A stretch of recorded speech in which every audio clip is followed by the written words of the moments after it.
Hey guys, welcome to another game development live stream. I'm Jeff from Lost Decade Games. Got a new PC last week and been setting it up. Unfortunately, my good mic isn't working with it for whatever reason, so I'm on the webcam mic, so hopefully it doesn't sound too bad. But thanks for coming. Let's check in the chat. Okay, so let's jump right into stuff. First, we'll check out some of my notes here. We have a couple of things to show off. Matt actually did a art live stream last week. I think it was on Thursday, Wednesday, someday. And he drew a garden tile set for us. So we'll take a look at that. And then I also prototyped some dashing and knockback features for the kind of melee and attack mechanics. And other than that, I was actually working on a Wizard's Lizard patches for Steam. We added a whole bunch of new achievements to the game, so you can check that out if you're a Wizard's Lizard player. You can see those new achievements. So first, let's take a look at Matt's new tile set. It's pretty rough, but we threw it in the game just to kind of see. One thing I did do was I added this new variable in our XML that can basically dictate what the tile set we're using for each level is. So here we go. Let's mute the audio. Even though the audio is great, a little distracting. Anyways, this is the beginnings of the kind of garden-y area that we were working on the art live stream, or that Matt was working on. That's what it looks like in game. It's a little rough, as you can see still. I have some issues with like the seams. Could just be the export of the graphics, or it could be some other kind of thing. I'm not exactly sure right now. But our other tile set actually looks a little better with regards to seams and stuff. So we'll probably use that for the time being. This is the one we've used before. Excuse me. So that's that. Pretty cool. He'll probably continue to iterate on those tiles, I'm sure. But the nice thing is we're using this program called Sprite Tile, which handles all of the tiling for us. And it makes it super easy to just to switch between the tile sets.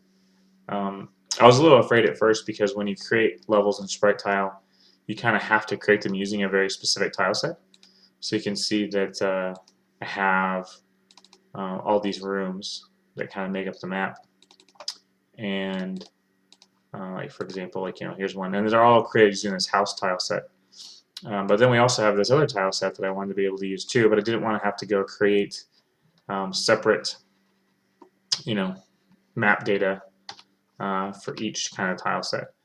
Luckily though, Sprite Tile has this nice little API call you can make. And it's called, I think it's called set map tile set. And what that does is it just basically takes all the existing tile data and just swaps out the tile set. And the only caveat is that the tiles have to be in the same order and the same number of tiles for each tile set. So that was pretty handy.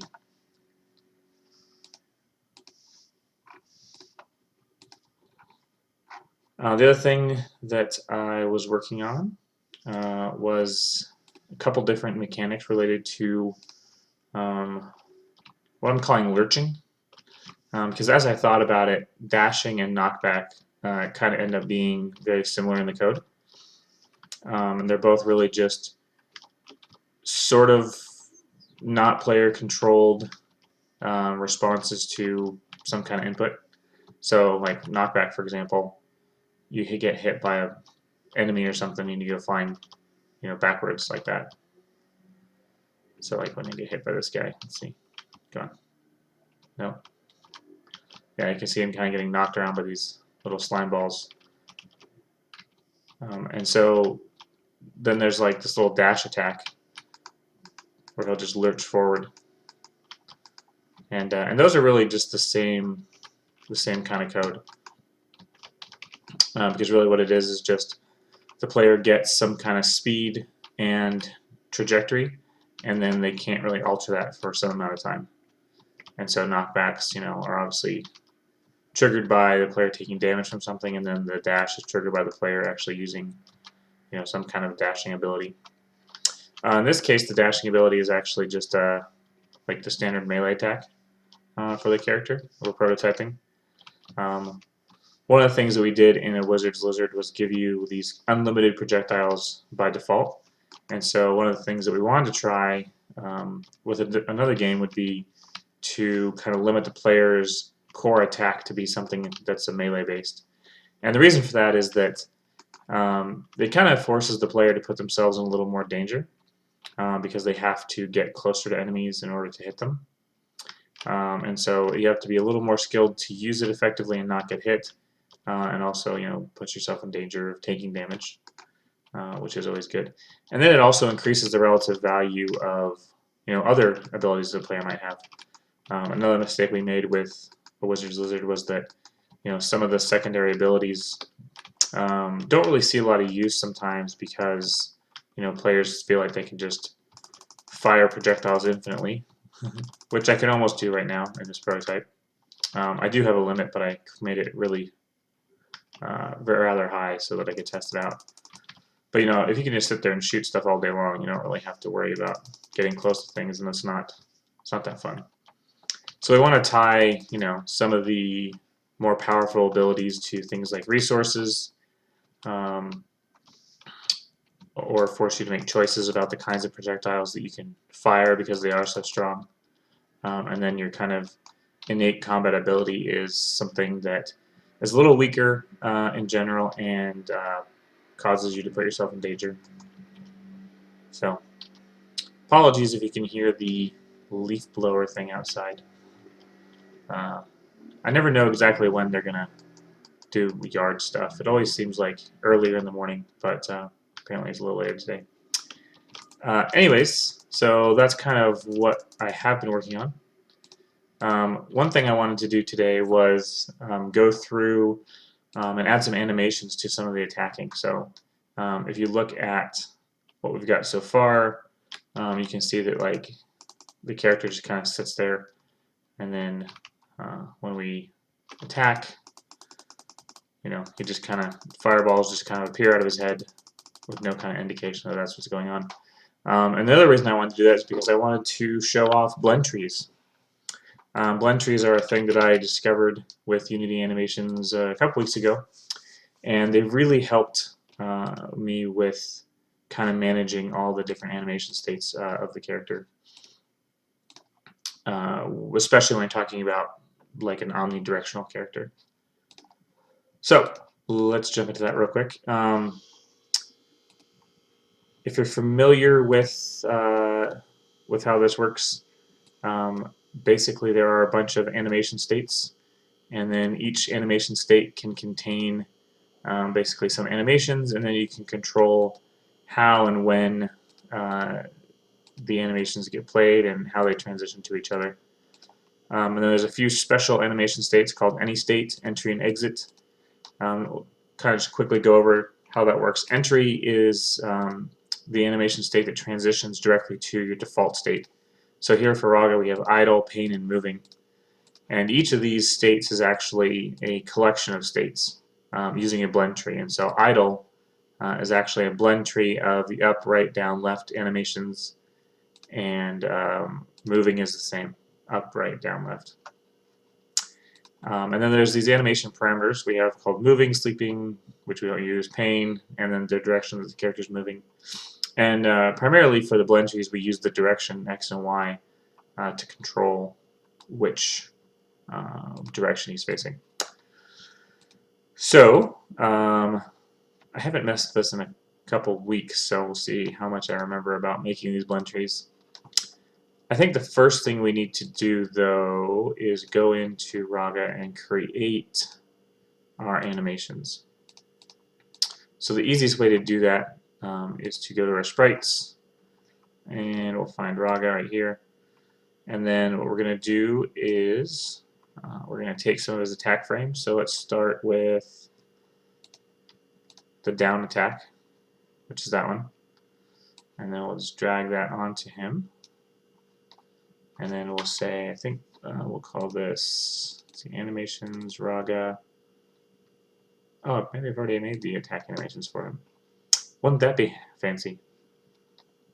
Let's see, so we'll open up the animator, or animation window rather. There's a difference between the animation and the animator. The animation is where you can actually edit the animations for the character, and then the animator is this window right here where it controls kind of the flow between animations. So let's see. I don't see these in the list. Maybe we'll just recreate them. It's a good exercise anyway. So we'll take those attacking down frames and we'll put them on Raga, and then what we'll do is we'll just go in animations, Raga, Raga attack down. Yes, we'll replace it. And then let's see. This looks like the attack up animation, so we'll drag that. Assets, animations, Raga, Raga, attack up. Yes. And then Raga attack left.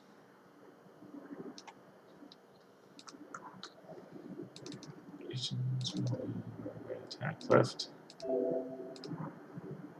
And then attack right. Animations, Raga, Raga attack right. And so now we should be able to see these animations if we go into the scene right here. Let's just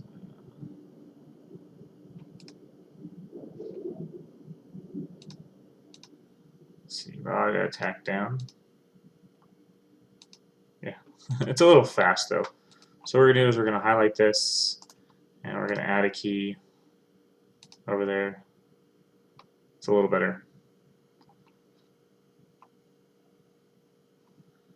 And then we'll probably need to do that for each of these. So Raga attack up. We'll add a key. And we can come back and tweak these later to get the right kind of feel for the timing and stuff. But just for now, to kind of get things rolling, we're just going to do that. So at least there's some kind of little bit of delay there. Okay, so now we have those animations. Now we can go into the animator, and now it auto-added all these animations for us, which is, you know, sort of nice. In this case, actually, we don't really want them to be like that, so we can probably just delete those, but I'll move them over here just for now. And what we're going to do is we're going to create a new state. It's empty state, and we're going to call it attacking. And it's a little weird the way that this works, but you right-click and you say create new blend tree in state, and that will give you a blend tree. And we will double-click that blend tree, and we'll call it Raga attacking. And so if you look at some of these other ones, like the Raga moving blend tree, it's a 2D freeform Cartesian blend tree with the parameters being the X and Y directions.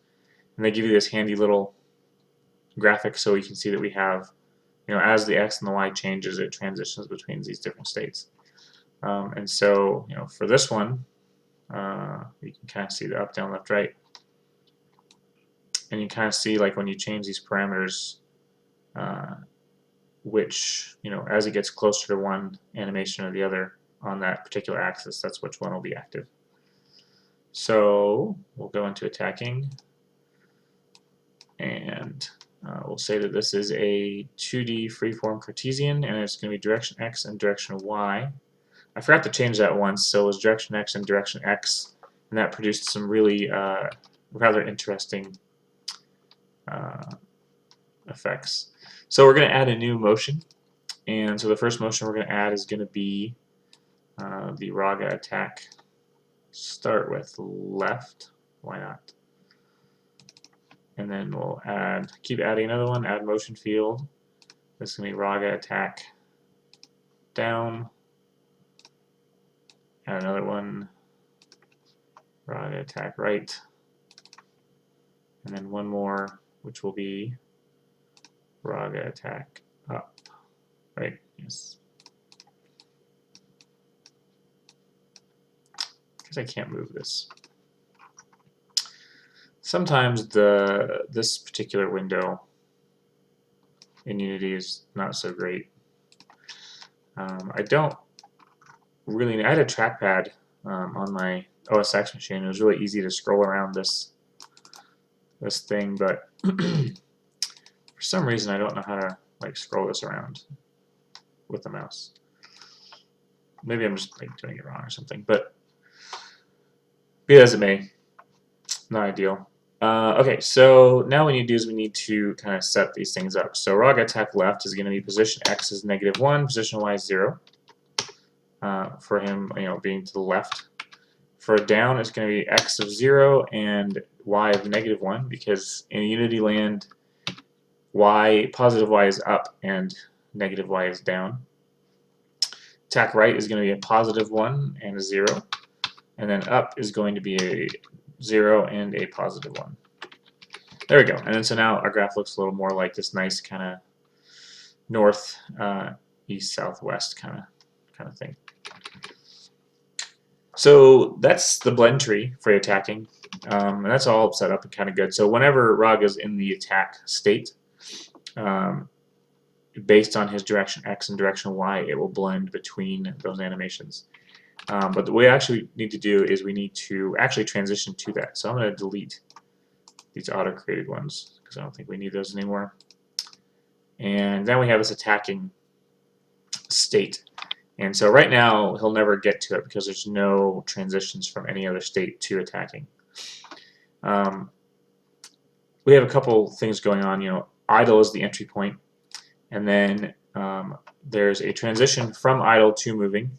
And the conditions for that is that the moving variable is set to true, and the transition back is that moving is false. So when moving is false, he's in idle, and moving is true, he's in the moving state. And then the pain animation can actually transition from any state. So in any state, when it gets the pain trigger, it'll transition to the pain animation, and then when the pain animation is done playing, it will transition back to the idle animation. So let's hook up the attacking animation. I think that for the attacking animation, what we'll want to do is probably set it up similarly, because you can attack from really any state, idle or moving. And then we probably want it to also go back to idle when it's done, at least for now. I mean, we can figure that out later. So we're going to right click on any state and say make transition, and we'll drag it to attacking, and then we can click on this arrow, and you can see the different parameters here. What we want to do is we want to change some of these settings to have 0. We don't want any transition duration, and we don't want it to be interrupted. Let's see, I think this one has no interruption yet. And I don't think we want to transition to self. We don't have an exit time necessarily for this one, although we could. Let's see. Well, actually not for the intro. So the intro is going to be 0.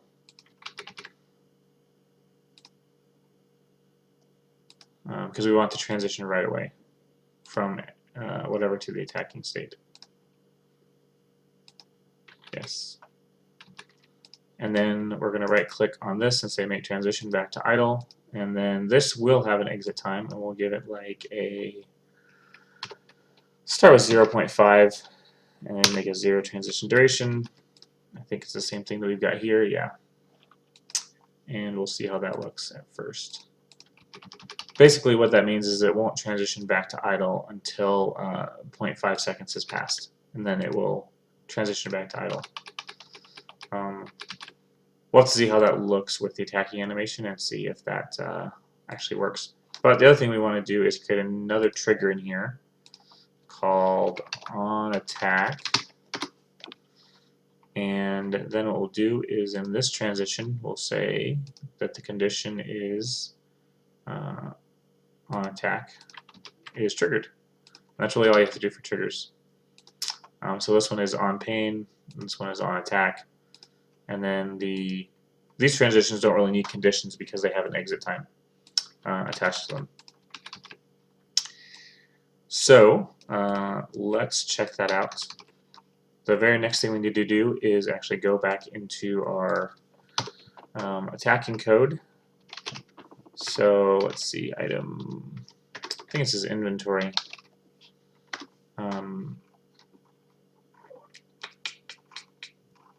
Let's see, activate slots, I think is how this works. So this is my kind of prototype code of using an item in inventory. In this case, it's the wands that we created several shows ago. And we just want to hook that up here. So what we'll do, let's check out chat real quick.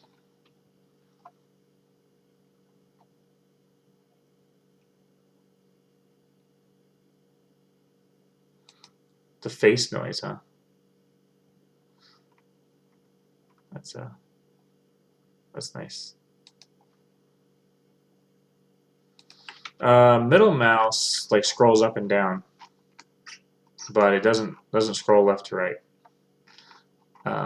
So left to right scrolling is what I don't know right now. I feel like there's probably some hotkey for it that I just don't know. Anyways, so what we need to do in here, and this is something I've been debating about where to hook up these animation events, and I think that what I'll end up doing is like putting a kind of meta controller somewhere that listens to events like activation and stuff on this particular entity, and then we'll like control the animations there. But for now, we're just gonna create a reference to the animator inside this because we can, and then let's say animator equals get component animator, and then here all we have to do, project that is null. I guess right here we'll just for test purposes we'll say animator.set trigger. I think all we have to do is do that.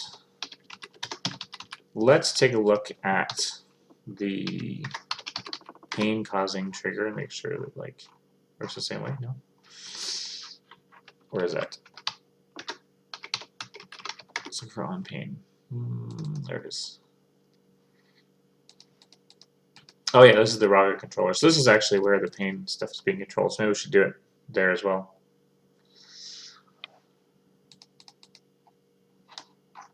That's probably a better idea. So let's remove that, and we'll do public delegate void inventory activate.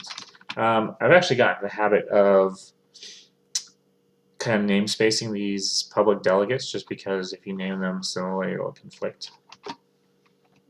So we won't do any parameters for now,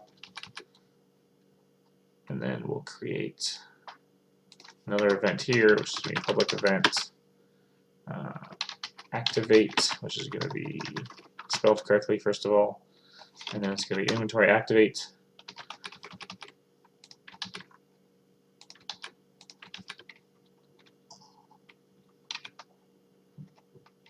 And this is a very placeholder code right here for actually spawning a projectile, because theoretically we'd want to move this code somewhere else so that any item could do whatever it wanted to. And we'll say if activate is not equal to null, no, yes, then we'll call activate. I kind of wish that the delegate system and event system in C# would just allow you to say call activate, and then if it wasn't set up, then it would just handle that for you, because it already handles the fact that like you can attach multiple listeners to the same event. and it'll call all of them in succession.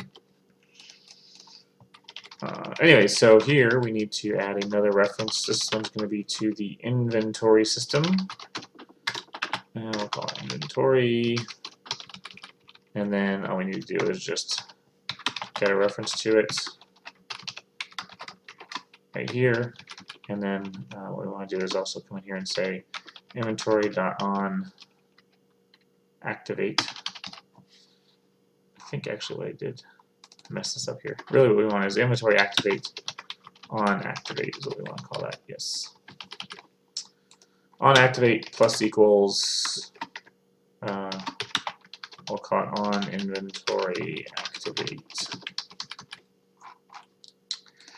And then we'll just create a function down here called on inventory activate. Oops. And this is what we use to handle that. And so first let's just do a debug log to make sure that we're actually receiving the events and there aren't any errors. Because, you know, oftentimes there are. So let's go to the console. Activate does not exist in the current context. That's right, it will be on activate now. So change that. Hope for no more bugs.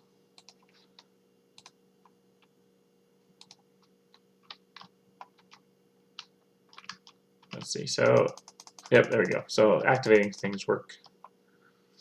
There's also another debug log somewhere that I want to get rid of real quick.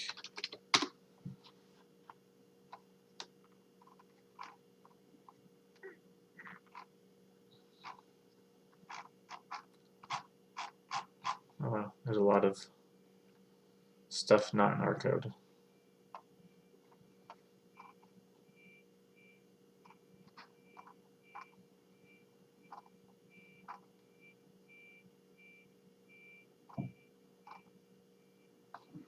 Here we go. I was working on the facing code, and so it's screaming at us with angles. Okay, so that's good. Now we just need to go back into our Raga controller here, and instead of just logging, we'll say animator dot set trigger on attack, and then we'll see what happens. Maybe it'll work, maybe it won't. We'll find out. It'll be an adventure. Okay, it does work. Look at that.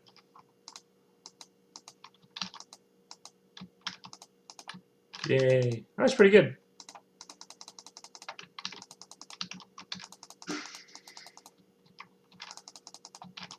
Nice. I love it when things just kind of work out well. So hopefully you guys can see that, but you know, as Raga shoots fireballs, he kind of does that arm swing thing. So that's pretty cool.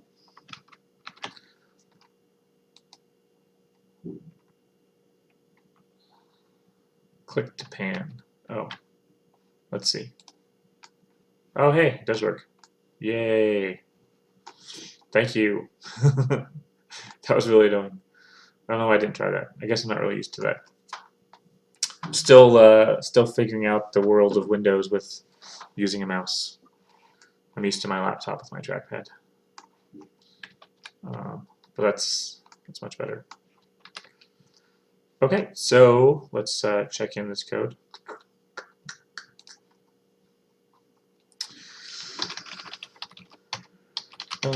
First of all,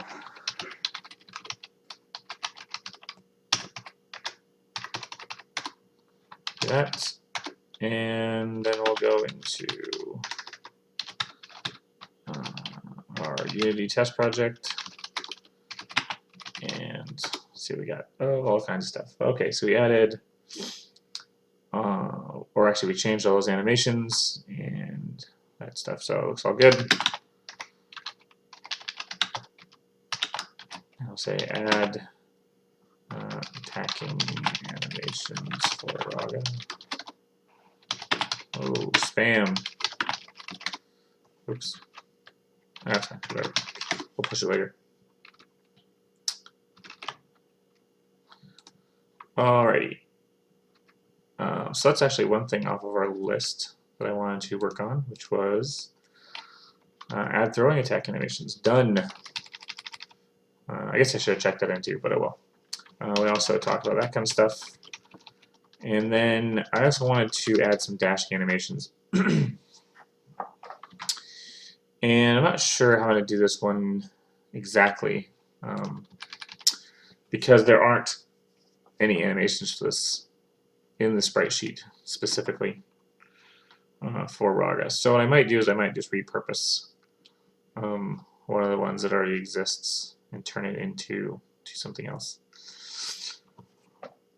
I was thinking that I could basically take some of the moving animations and just like tilt them and see how that worked.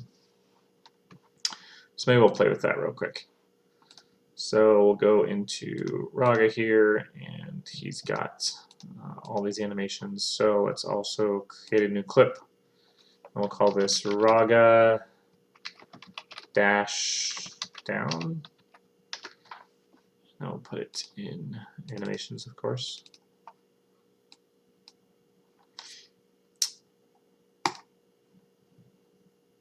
And I think, how do the other ones work? Attack up has Raga sprite. Attack down.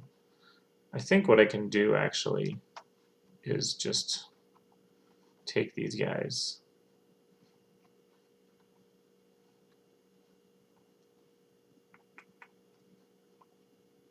Let's take this one. There we go, Raga sprite. Okay, great. That's dashing down, so that'll work for now. And let's see. Come on here. Yep. So we'll just loop that while he's dashing. And for now, let's just like hook this up just to make sure that it works. And you could probably dash from either idle or moving. So we might want to have this come from any state as well. And we can kind of move these guys around. And let's just make a transition. And I'll replace this with a blend tree in a moment, but first let's just see if it works at all.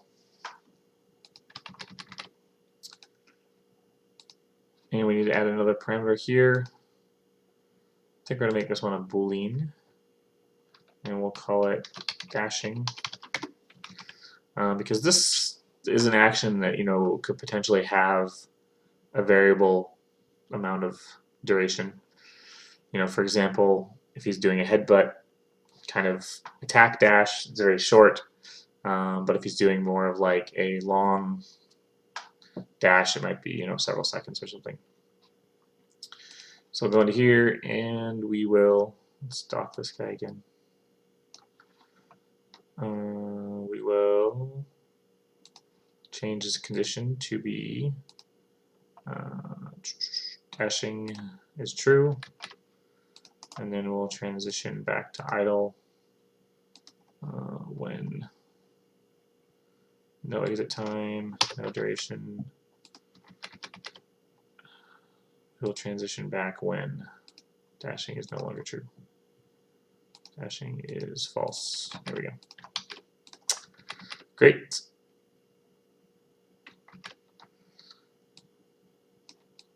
My OCD forces me to want all these things to line up, which is bad. Anyway, so we got dash, and we'll change that to be a blend tree later, but for now we're just going to make it that. And we will hook it up and see how that works. So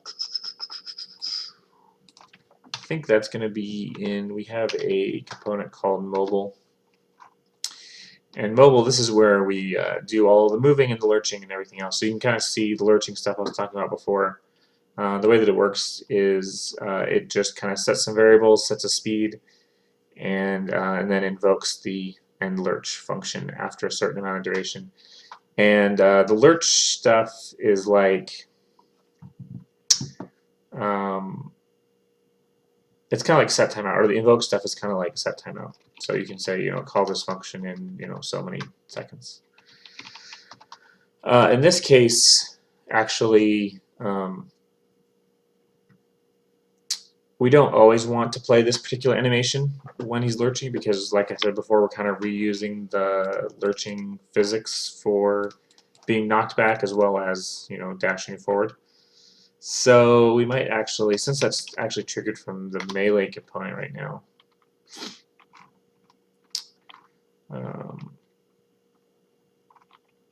we might actually want to do that.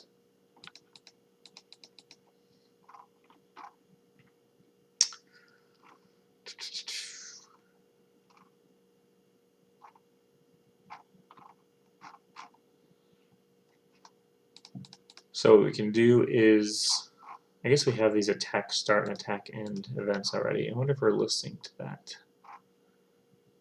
in here. No. Well, let's do that. So we're just going to add another component, melee, and then we'll say melee is equal to get components, melee, and then melee dot, what was it? I already forgot. Let's put it over here. On attack start, on attack end. On melee attack start. Oops. Got a new keyboard too, so I'm getting used to that as well. We'll say on melee attack start. Oops, actually it's on attack start. Here we go. And then on attack end, we'll call it on melee attack end. And we'll come in here, public on melee attack start. And all we have to do in here is say animator dot set bool, and we'll say, what do we call that? Dashing to true. And then on melee attack end, we'll just do the reverse. So animator dot set bool dashing is false. That may work, maybe. We'll see.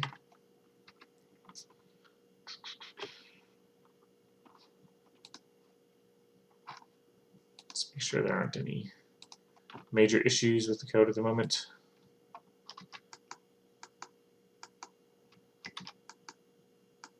That seems to work.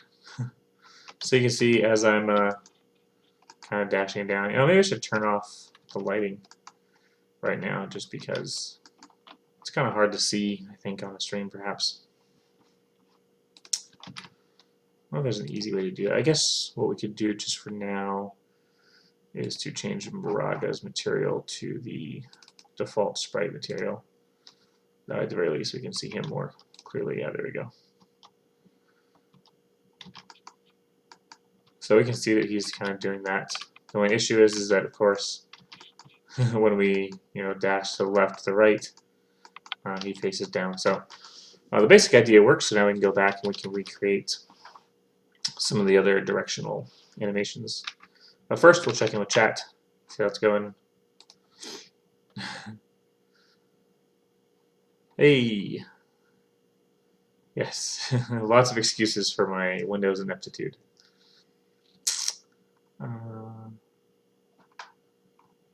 Yeah, no, I'm not going to code any JavaScript.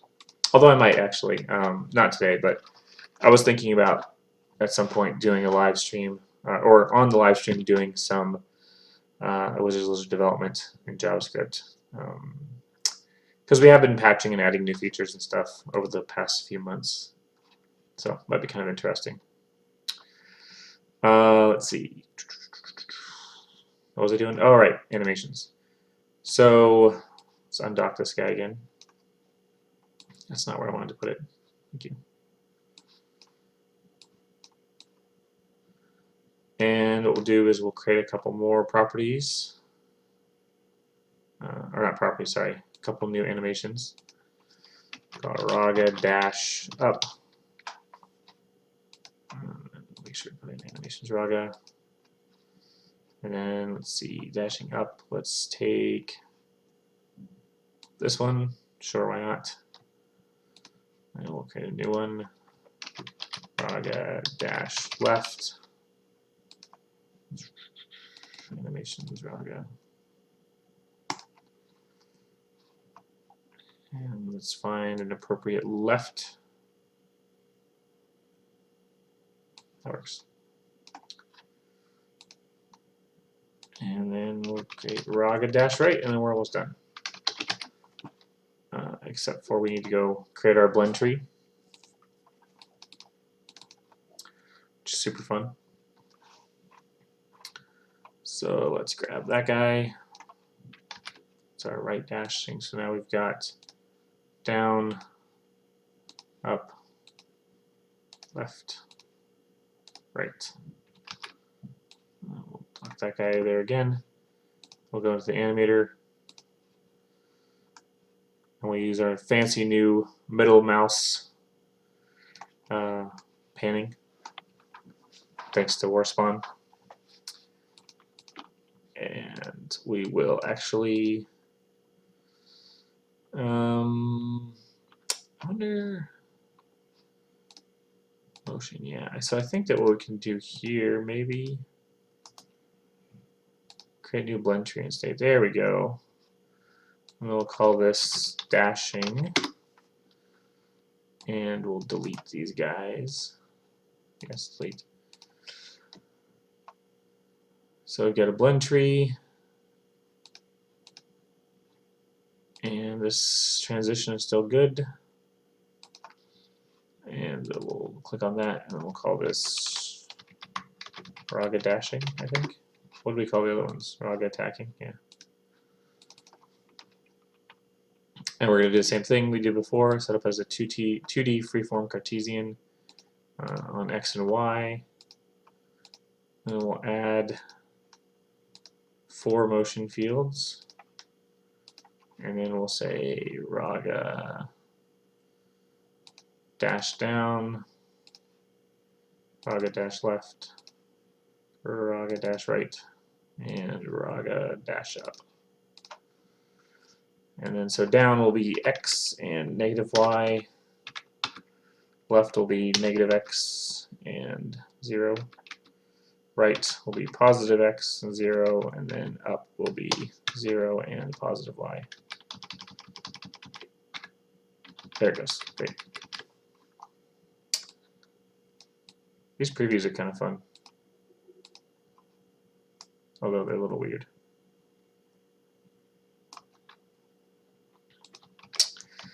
So theoretically, that should be all we have to do to make that work. Yep.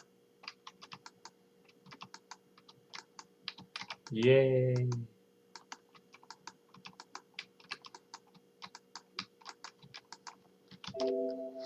We can actually take all of the, let's see, sprite tile.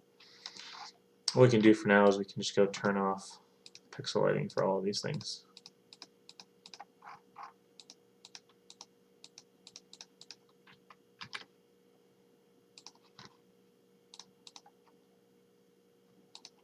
That way it's a little easier to see what's going on.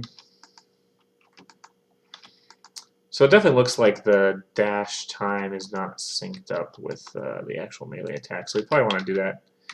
This was just kind of prototyping that I was doing before, so I hadn't really paid much attention to how it was syncing up.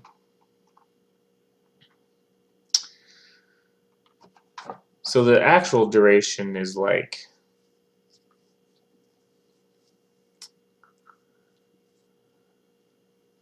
half a second, which is probably quite a long time. wonder if we change that to 1 or 10th of a second, how that would feel. And just change that to duration so that the actual duration and the animations are synced up. Or there's errors, of course. Oh.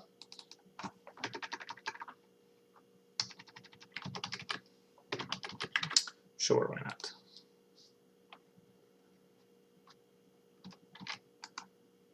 Whoa! That didn't do exactly what I wanted it to do. Why?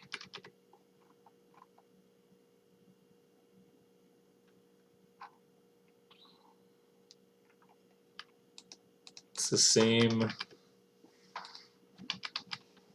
0.1 F.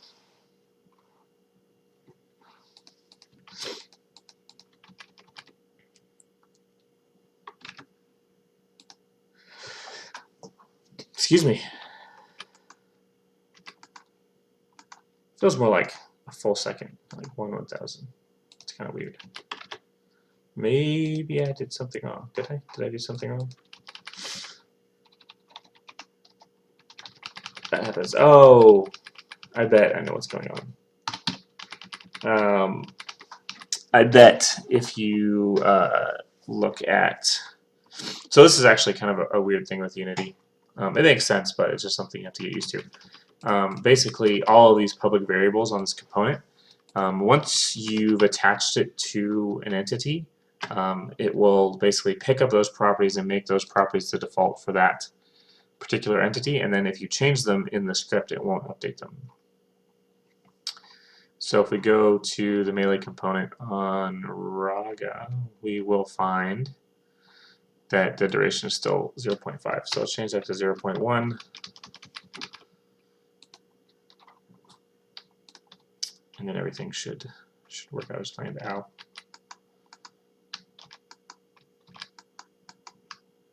Yeah. It's a very small window though for the animation, so I don't know if that's really what we want.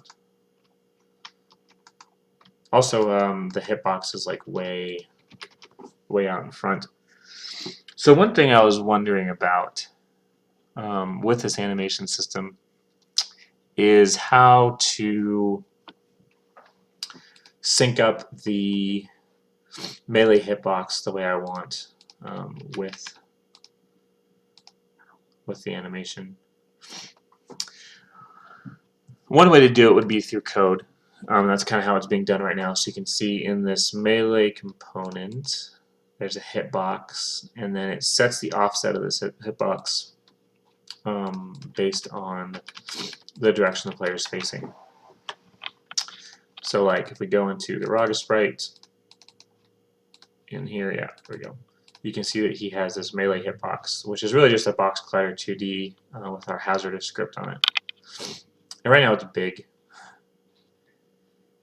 And I think that the way that it works is that Raga in his melee component, how did I do this? There's an offset, right? So it's 0.5. So essentially what happens is that if you're attacking, to the left, or let's say to the right, to make it easy, the hitbox will shift by that much. So that's a pretty big, that's a pretty big hitbox, especially if like we're in the dash right animation. Really we would want the hitbox to look more like, I don't know, something like, maybe more like, oh man, something more like that-ish. If we just want like him to be running into things with his head at full speed. Conversely though, if he's attacking, let's say, down, we kind of want that to stop moving on me. If he's moving down, we kind of want to take this and make it more like,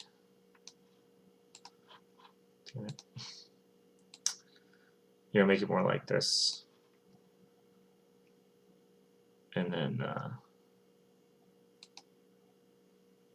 let's let's see, you know, I don't know. So it's kind of like a different shape. I was wondering if what I could do, it looks like I can actually, is change the hitbox based on the animation. So I wonder how I could visualize that more easily. Melee hitbox, box collider, offset XY.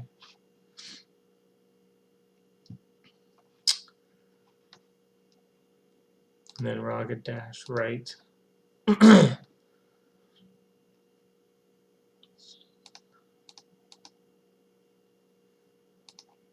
guess, yeah. Maybe that'll just work. We can edit the collider and say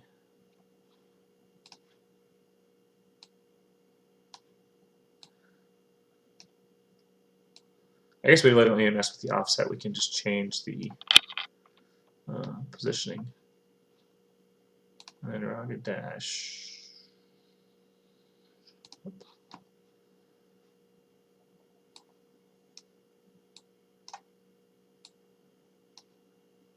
Let's be more like that.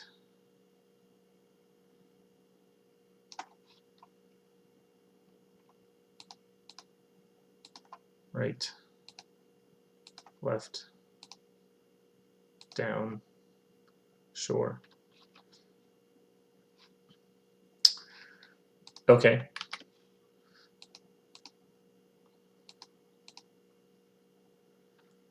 So, you know, in general, I think we want the hitbox to stay there. And then let's just say dash down.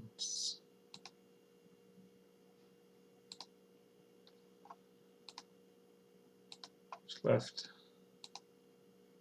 dash up, right. Okay. We'll see. This is kind of new, uncharted territory. I don't know what the best way is in order to like visualize that though. So if anybody in chat has good ideas about that, feel free to let me know.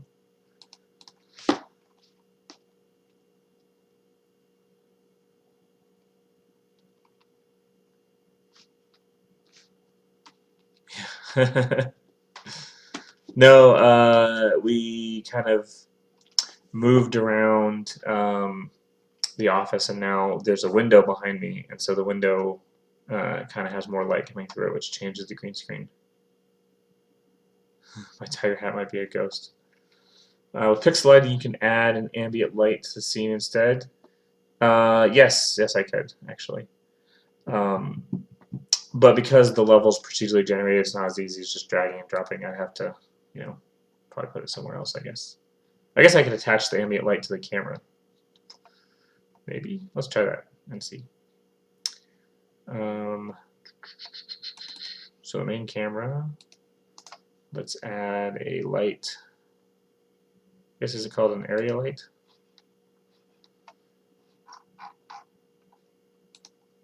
Let's see what it looks like.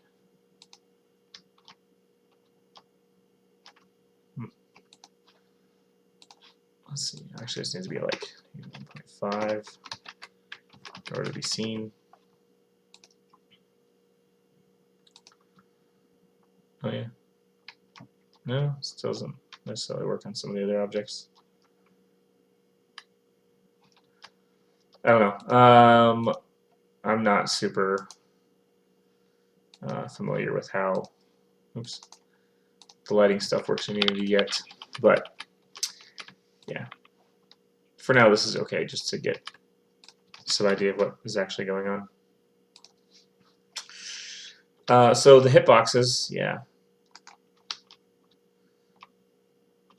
Oh god, look at all these mushrooms.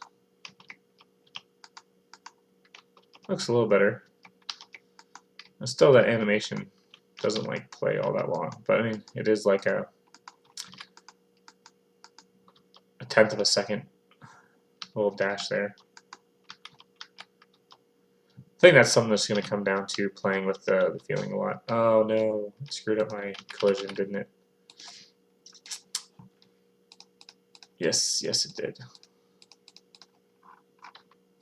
For some reason, whenever you batch edit tile properties in Sprite Tile, they tend to all take this. Like if I select these non-colliding tiles and I change, a different property, like the pixelating, all these other ones then become non-physics colliders anymore, which then causes Raga to like clip through walls and stuff, which is not exactly what we want. Let's see, is that working again? Yes, it is. Great. That feels okay-ish. Yeah, I can still kill things. Oop. Ow. I think that one thing we'll want to do is that, it seems like you can actually take damage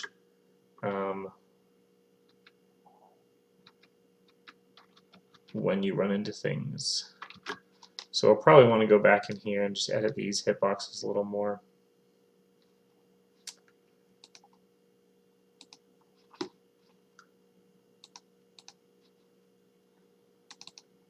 Oops. So, for dashing down, we probably want to, I guess we can just mess with the offset.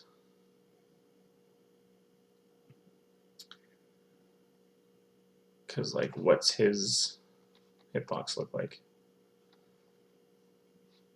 That's just that circle, actually. This is the interaction hitbox, the big one. His hitbox is that circle. So we really want, his melee attack mechanic to collide with things before his actual hitbox. Down, oops, no. Left. So we'll just change that to be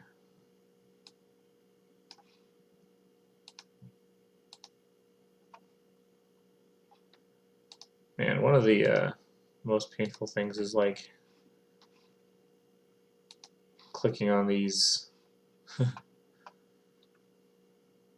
the different aspects of the Unity editor and losing where I guess I could lock this and then be able to see that. That's too many gizmos.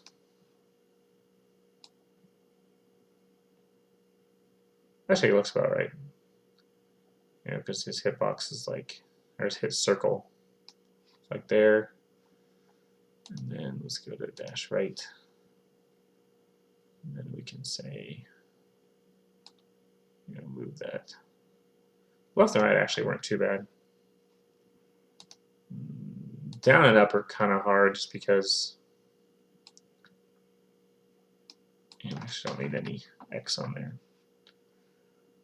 Down and up are kind of hard though because of the perspective a little bit.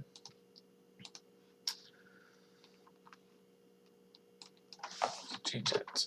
Oops, that is not what we want. That is way off into the wilderness probably.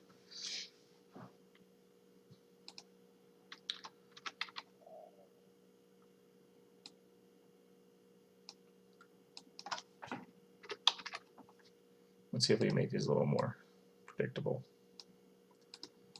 Like, there we go.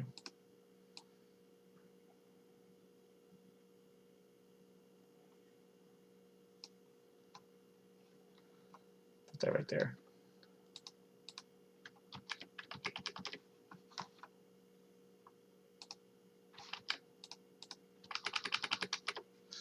Okay.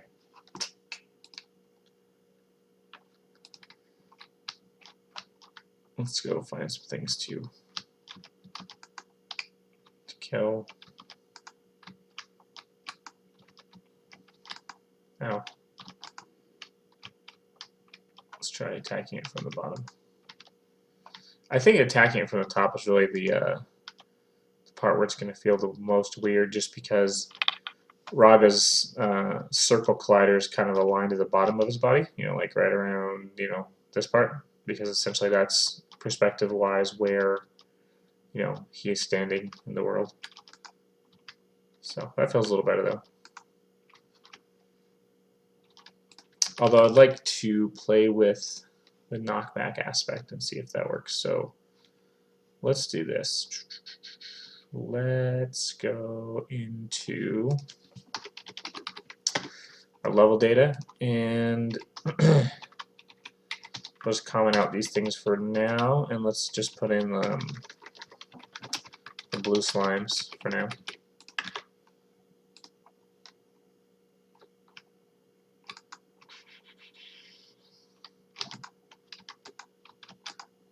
Great.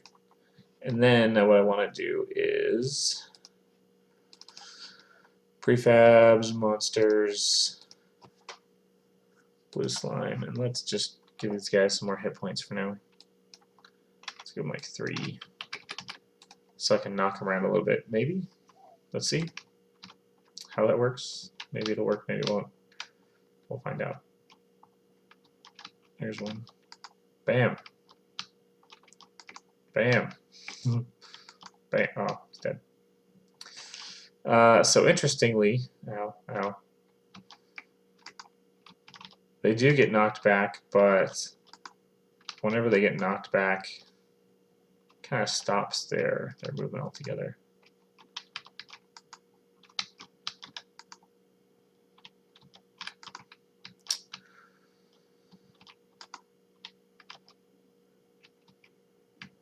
I wonder also if when the monsters take damage, they should become not hazardous. Like, my guy looks green with the lighting. It's weird. I wonder if I can knock them back with fireballs too. Yep.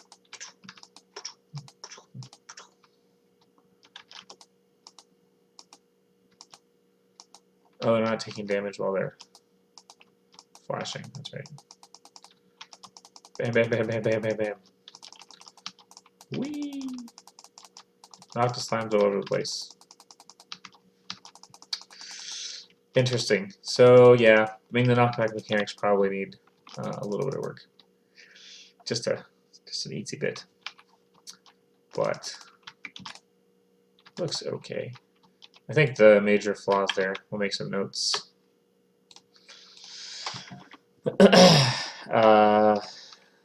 Enemies can deal damage while graced.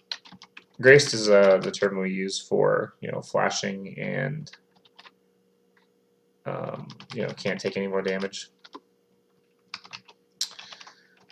Enemy grace period is too high, probably. Slime behavior bugs out after taking damage. That's not great.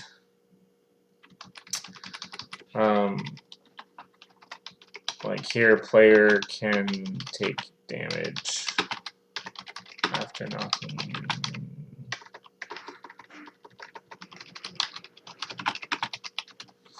That's going to be really interesting to to tweak. You know, that's I guess the problem with melee attacks is that, you know, when you do put the player in danger like that, you also want to make sure that it doesn't feel too cheap. You know,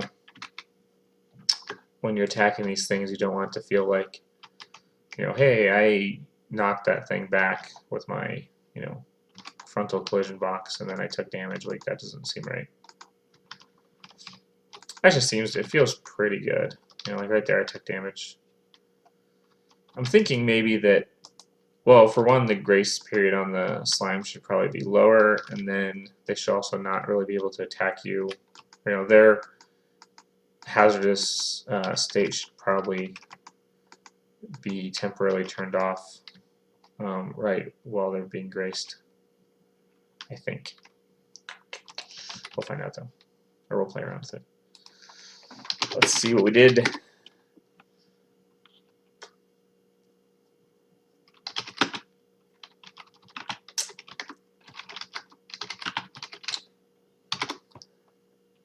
So we added the dashing animations. We hooked those up.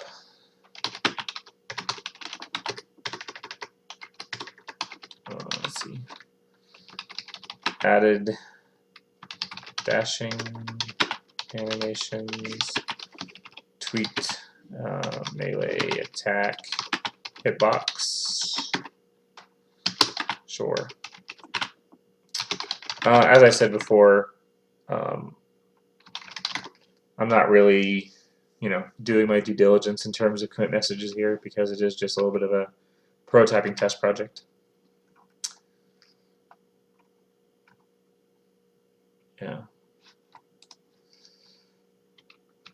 Let's see. So where are we at?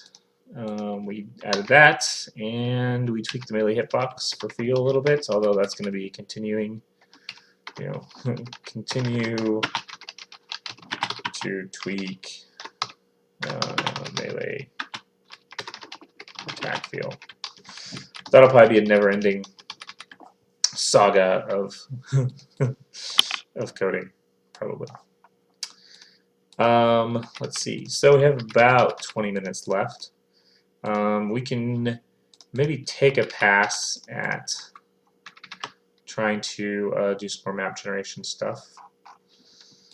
At least we can get started on it, or at least we can talk about what I'm gonna do, maybe. So the basic setup we have right now is that the map gets generated essentially as a big collection of rooms. It's kind of like this meta generation, and then once the kind of layout is generated of like which rooms connect to which other rooms, then the room templates are chosen, and then those are placed on the map. And so kind of meta generation doesn't really care what each room looks like necessarily. It just says, room 1 connects to room 2, and then room 2 connects to room 3.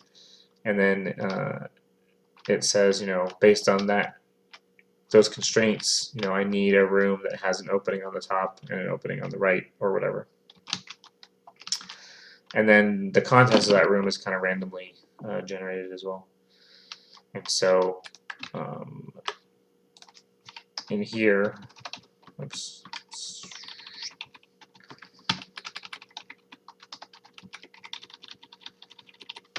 let's take the spawners out.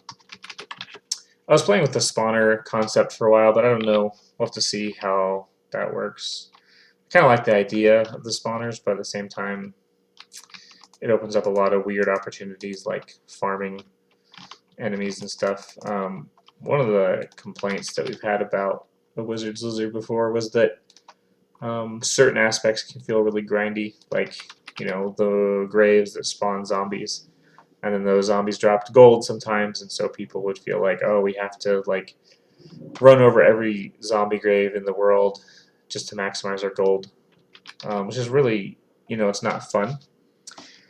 And on the one hand, you can say like, well, it's optional, you don't really have to do it. But I think it's our job as game designers to incentivize the right behaviors. It's obviously the player's choice as to what they do in the game. And you do want to give them options. You don't want to kind of dictate exactly what they have to do. But I think that you want to incentivize the right kind of behaviors. You want to incentivize things for fun and not incentivize them for boring grindiness. If the optimal way to play your game is boring and grindy, people can choose not to do it, but they can also choose not to play your game. So it's kind of my thinking on that, is that maybe infinitely farmable things end up causing a lot of problems game design wise, because it limits your ability to like reward the player with stuff.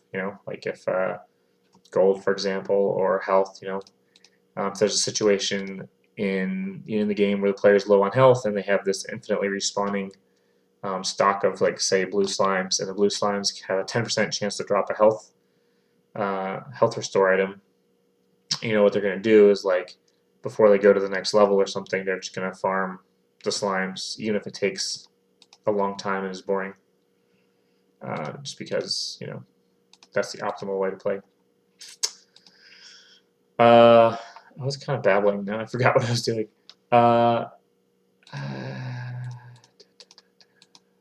Anyways, yeah, so map generation. All right, we were going to go in and I was going to change back the properties for some of these things, because I kind of messed around with like the health of these guys just for testing purposes. And now, each room, actually, the way I coded this right now is that each room kind of chooses a specific monster type. And so each room only has like one type of thing. So like in this room, it's the mushrooms that just spawn things at you endlessly. And then in this room, it's the slimes that just kind of wiggle around. Ow. That's kind of funny. One of the best parts about the built-in Unity physics is that, best and worst, is that you get some like weird unintended physics interactions sometimes. So that's another interesting challenge about doing the 2D stuff with the Unity 2D physics, because like I think what'll happen basically is that I'll disable collisions on the player, at least while the player is invulnerable. So you don't just kind of bam, bam, bam, bam, bam, like ping pong, ricochet, pinball, I think is a better term for that. Pinball off these guys. Oh yeah, I made it so you can destroy the lamps too the other day. I don't know why. That's always fun. Bam.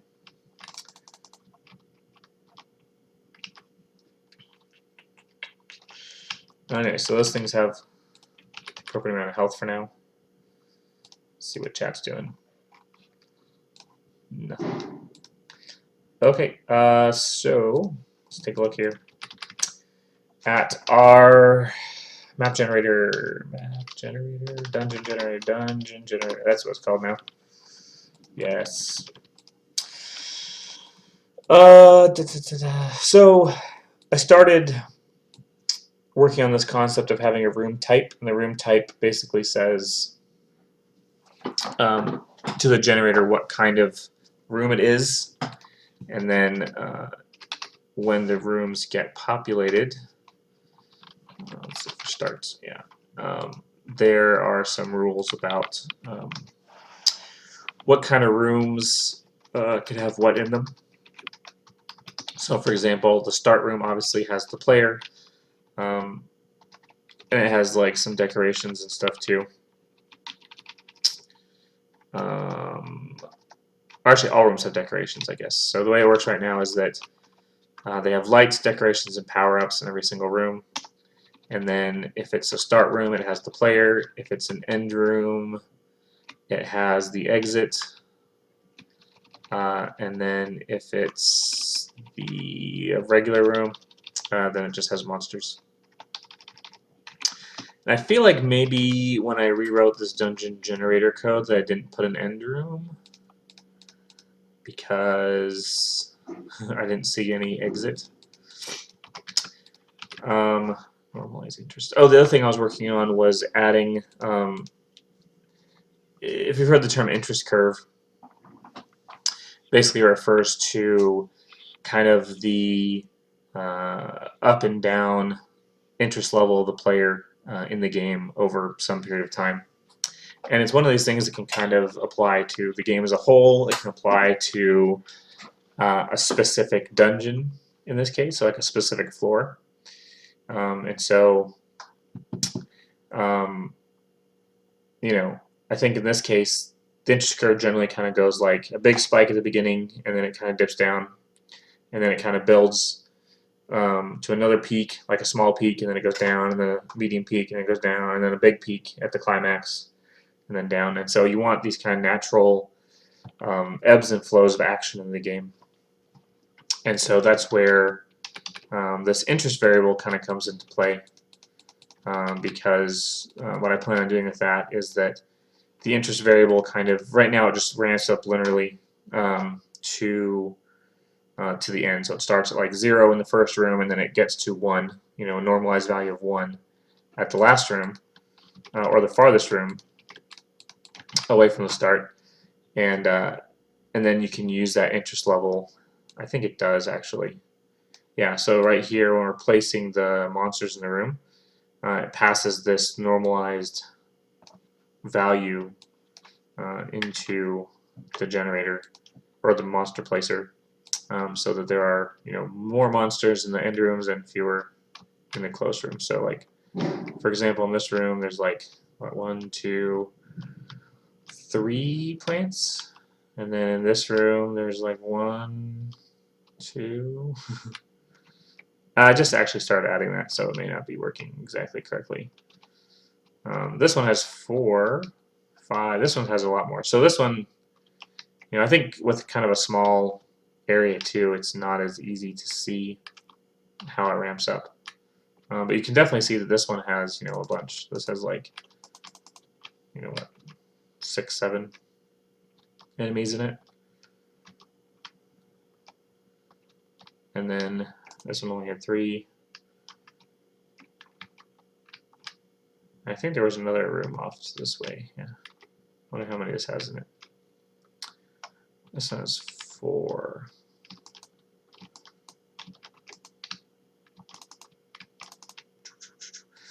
It's a little weird, I think, too, because it's not. Part of it is my badly designed room templates. Badly designed in the sense that there isn't a consistent number of monster placement places. So it's more like the normalized value isn't like, at 1 there's 20 monsters, and at 0 there's 0 monsters. It's more like at 1 all potential monster spots are filled, and at 0 no potential monster spots are filled, and then the normalized value is some range in between. But each of these levels right now, or each of these kind of what I'm calling inserts,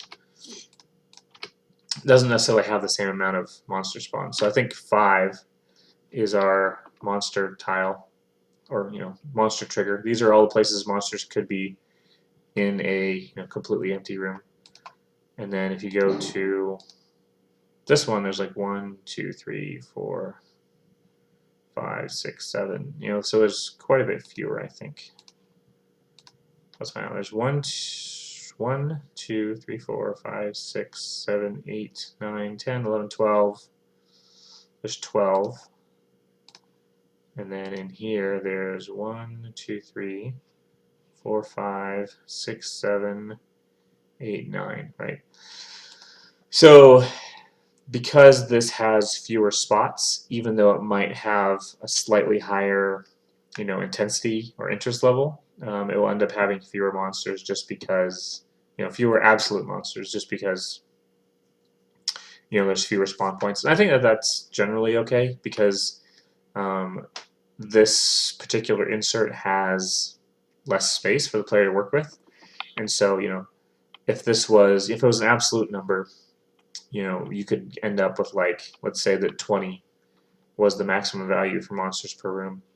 You could end up with 20 monsters in this open space, which would feel quite a bit different than, 20 monsters in a more restricted space, perhaps.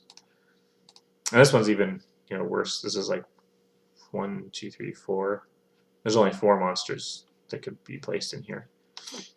And so that'll be, again, a game balance kind of thing where, make sure that the potential spawn points for each area kind of have,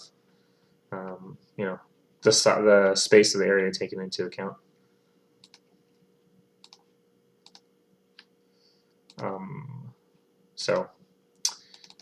Also, there could just be like really small, tight rooms. Right now, there's like, most of these rooms are just kind of the most basic implementation of a room possible, right? Where it's just a big square, and then it's got the exits in the appropriate places. But, you could easily see where, we could make a room that was like much smaller, perhaps,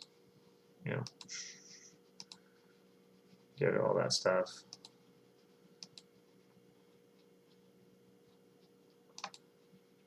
And we wouldn't want to put quite as many enemies in there because fewer enemies would still feel plenty dangerous, probably.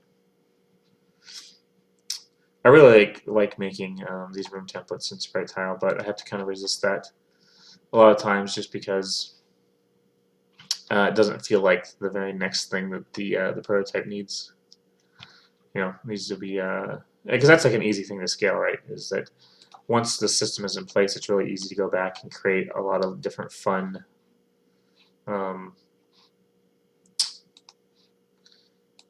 fun room templates with different kind of weird geometry and stuff like that. Anyways, so basically after I rewrote the dungeon generator last week, there were some problems with it. It didn't accurately, or did not, that wasn't accurately, but it had some weird effects where like the orphaned rooms would kind of not connect to each other and stuff. So I went back and I rewrote this dungeon generator to be a little more simple and robust, and also allow for like a limit on the room. So like right now, you can kind of see that the room was like limit of 5, I think. And so you kind of get a map that's not a complete grid necessarily. So like, for example here, like there's no room, directly above this one. It's kind of like out there on its own. Whee! Also, the item pickup code is a little buggy, and kind of walk this. Oh, I can't do it anymore. It went into a wall. Can walk the pickups up. It's because basically every time you collide with something, it drops what you currently have and picks up the new one. But what's happening right now is it's happening so fast that it just kind of keeps dropping and picking it up, dropping and picking it up. So I need to put some kind of delay on that. So anyways, there should be 5 rooms, right? There's like 1, and there's one over here, and I think this one was by itself. So it's 1, 2, and then 3 up here. And this one I think is a dead end, probably. Yep. And then there's 2 to the left, so that would be 4 and 5. What we can do is, we can just change this variable up here to like 8. And now the generator will stop after 8 rooms instead of 5. And so you start here, and then you can move up. Perhaps we have 2 options from the start room. And this is just kind of a little dead end offshoot. What I wanted to do was also add mechanisms back, which is something I've been working on. I think I showed it off on the stream last week, but like buttons and doors and stuff, I really want to get that stuff kind of working in the game again. So like, for example, how that would work is that during the dungeon generation, I could say that, based on the path from the start room, that let's say this room right here, we choose it to be like a notch up in like a kind of a sequestered off area behind a wall. And so what we would do is we would put, like maybe in this little entranceway, we would put like a block or a door with a key or something that you can't pass through. It would kind of be like a blocking thing.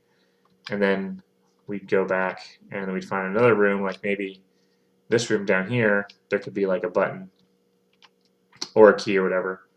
And then like, let's say it was right here, you have to click it or pick it up. And then that would trigger, either trigger the door to go down up here, or you would, collect some kind of key and inventory to allow you to unlock this door. And then you could, continue on. I don't think it's a super complicated algorithm, but we need to make sure that it's smart enough that it doesn't, put keys behind the doors that they're needed for, and that kind of stuff. So I'll probably be working on that this week, and so we can show it off next week, and keep refining it and that kind of stuff. I'm probably going to do the groundwork prototyping for that off stream this week,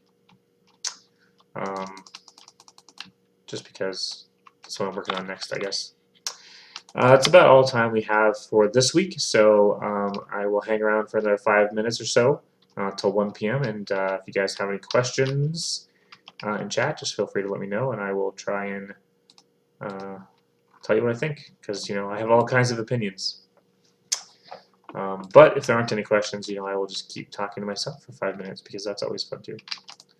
Maybe I'll note down some of these bugs, like, let's see, item pickups, need a cooldown. I should probably put little asterisks on these things. That's not an asterisk.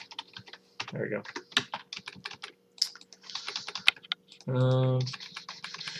Oh, we also need to add the end room back. Oh, and so the mechanisms too are also going to kind of feed back into the interest curve, hopefully. And the way that that'll hopefully end up working is that you'll kind of get this interest curve where, like, let's say the dungeon is kind of segmented into thirds, and there's like 1/3, and there's a key and a door, and then another third and another key in the door, and then the end. So you have two kind of locked doors. But behind those locked doors is like either this is probably like a big piece of treasure or something, perhaps, because that's like a nice high point. Or there's like a kind of a boss or something right before the door. So what happens is, like, you're going around the first third of the dungeon, and it's interesting, and there's more and more enemies as you climb up. And then you get the key or whatever, you find the lock, and then you unlock the door, and like that final room is like relatively more intense than the ones before it. And then you unlock the door, and then you get kind of this breather where the intensity ramps down. Maybe we reward you with like a chest or an item or something the player wants. Kind of feels like a natural kind of dip in the action, and then you kind of get a chance to catch your breath, and you get rewarded with something, and then the action starts ramping up again, and then you get to the next door, and there's some kind of intense combat, and you open that door, and then you get a piece of treasure, and kind of action ramps down again, and then you build up to maybe the boss or the last room or whatever in the dungeon, and then that's kind of the feel. That's the general idea of what I'm aiming for with the interest variable. Question: is the game done yet? Yes, Matt, it's all done. The game is done. I'm going to push it to Steam right after this show, and you can play it. And it'll be the worst game on Steam, probably. No, that's probably not true, sadly. It'll be down there, though, for sure.